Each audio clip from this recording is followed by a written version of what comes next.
नमस्कार शेतकरी मित्रांनो, मी शुभम पवार. मित्रांनो, पीएम किसान योजनेअंतर्गत महत्त्वपूर्ण अपडेट आलेली आहे. पीएम किसान योजनेचा जो काही 18वा हप्ता आहे तो आता लवकरच शेतकऱ्यांच्या बँक खात्यामध्ये सरकार जमा करणार आहे. या संदर्भातली जी काही तारीख आहे ती तारीख सुद्धा फिक्स करण्यात आलेली आहे. पीएम किसान योजनेअंतर्गत जो काही 18वा हप्ता आहे तो 2,000 रुपयाचा हप्ता हा शेतकऱ्यांच्या बँक खात्यामध्ये जमा होईल. आणि हा 18वा हप्ता जो आहे हा 18वा हप्ता तुम्हाला 5 ऑक्टोबर 2024 रोजी मिळणार आहे. भरपूर जण म्हणतील याचा पुरावा दाखवा, तर पीएम किसान वेबसाईटवरती या.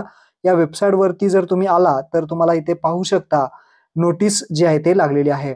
इथे नोटीस वाचू शकता. Honourable prime minister will release the 18th installment of PM Kisan scheme on 5 October 2024. म्हणजेच पीएम किसान योजनेचा जो काही 18वा हप्ता आहे तो 5 ऑक्टोबर 2024 रोजी शेतकऱ्यांच्या बँक खात्यामध्ये जमा होईल. महत्त्वपूर्ण अपडेट होती. शेतकऱ्यांना शेअर करा. धन्यवाद. जय हिंद, जय महाराष्ट्र.